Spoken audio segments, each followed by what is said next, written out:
In this video, I'll show you how to use Leonardo AI. First, open your web browser, go to the Leonardo AI website, and sign into your account.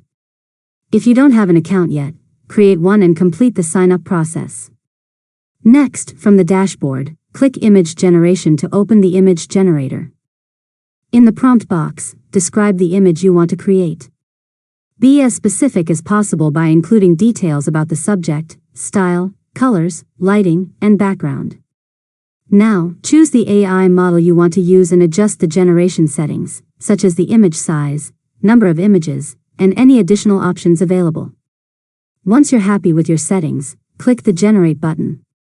After that, wait a few moments while Leonardo AI creates your images. When the results appear, you can select your favorite image and use the available tools to upscale it, remove the background, edit it, or generate new variations. Finally, when you're satisfied with the result, click the Download button to save the image to your computer. You can then use it for your creative projects, social media posts, presentations, or other designs. And that's it. You've successfully learned how to use Leonardo AI. If you found this tutorial helpful, make sure to subscribe to Learn Mode Lab for more tutorials.